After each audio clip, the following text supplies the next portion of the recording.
Best sandwiches ever. What's up, guys? Jason here, aspiring entrepreneur, showing you the day in the life of a budding entrepreneur, just a basic hustle and grind. Today, walking nice and early, about 7:15 a.m., over to co-working space to get ready for a client meeting and then a business partner meeting. And earlier this morning, while I was getting ready and trying to run out the door as fast as possible, I recorded a quick little video for you guys about a little bit about the ketogenic diet, my diet, and why I think it's so important to really watch what you eat as an entrepreneur, be cognizant of what you're putting in your body and how that can either, hurt or help your endeavors.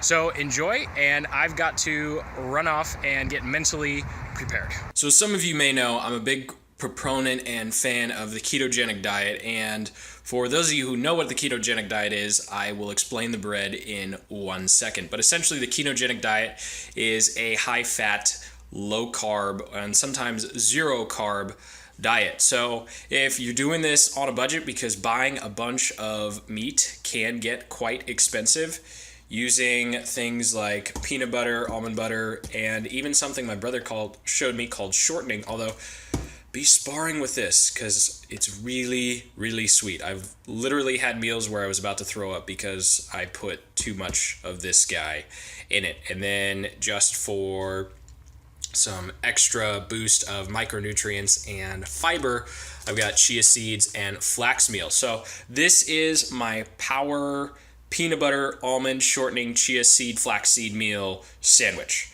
And so I'll throw up on the screen right here the approximate breakdown of the fat, the protein, and then the carbs. And then what's cool is because I've added chia seeds and flax meal, net carb wise, I actually wind up having each sandwich being around 6 grams of carbs, which means I hit 24 grams of carbs per day, which is perfect because on the ketogenic diet, you want to be super high fat, like 90 to 100 grams of fat per day, depending on your body size and body fat percentage or whatever, and you want to stay below 25 net carbs. So remember, if you eat vegetables, there's a lot of fiber in those, so those don't really count as carbs. Bread, on the other hand, there's quite a bit in here, but I've gotten the fiber. I have so much fiber in this sandwich that it essentially cancels out a lot of the carbohydrates that are in here. So that lengthy explanation was just for like the one or two of you who are really into the ketogenic diet and would come after me in the comments like, why are you doing this? But this is also a test. I'm always testing with my food. It's so important to be looking at ways to improve every aspect of your performance as an entrepreneur. And I think one of the biggest areas that we don't look at is food. So this is a new experiment. I'm trying to come up with a quick and easy way to do the ketogenic diet that's not super expensive, because if you have a large budget, it's really easy to have nice food on the ketogenic diet. You just, eat some great bacon and steak, all day long. That's the dream come true, right? But for those of us who don't have, $50 a day to spend, I'm trying to come up with a quick and easy way to do it.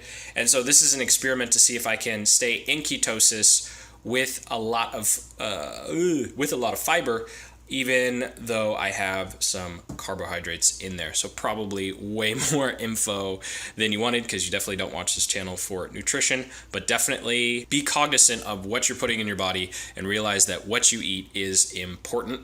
So now it's time for me to run off bright and early to the co-working space.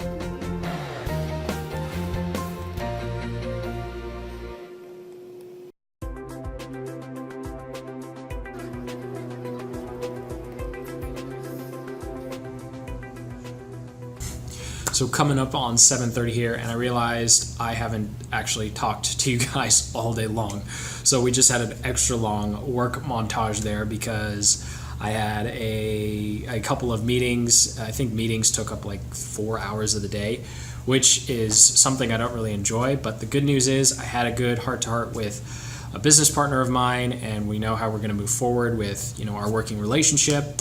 And then I had a somewhat good client meeting. I think up until the last 10 minutes, I was doing really well, and then I just didn't close him. I came up with all of these things in the back of my head, like I'm not going to be able to deliver the results. I don't think he's going to be happy.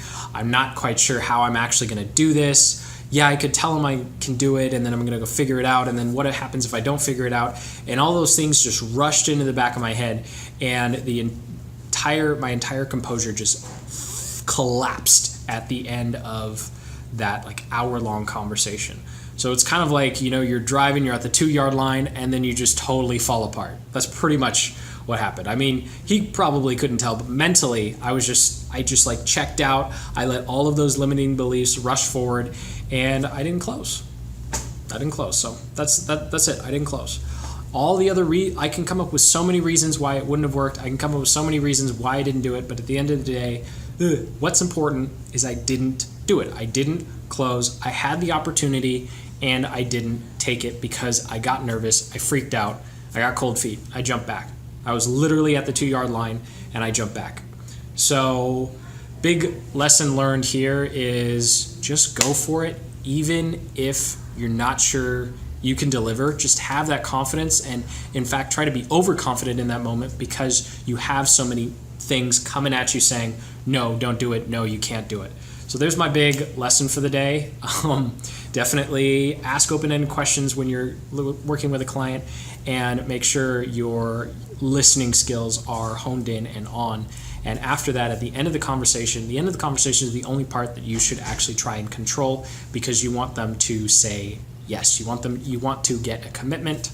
And I literally had a commitment like this, and then I didn't grab it. I just let it float away. It was like a feather that came in and then just floated off. And then I just watched it. I went, oh, there it goes. There I could have, oh, wow, now it's gone. Now I'm trying to close my hand, but the feather's gone. The opportunity's gone.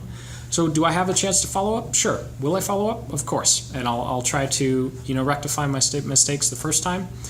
But it's just saying, when the opportunity comes, you grab it. That's that last 10 minutes of your conversation you want to control and get them to say yes. There's plenty of YouTube videos on how to, do a sales conversation if that's related to what you're doing. But I just wanted to share with you guys that sometimes it doesn't work. Sometimes you get at that 2-yard line and you make a mistake. You see the feather in your hand and you just let it float off into space. The good news, what I'm going to focus on is I have another client call tomorrow morning, so I'm going to focus on that and make sure that I'm on it, and in the last 5 to 10 minutes of the conversation, I actually close and get a commitment on that phone conversation. So time to go finish editing, post the vlog. It's just past 7:30, so a couple hours more work to do, and then I get to go home and rest real hard. So until tomorrow, keep building the business you love. Take care.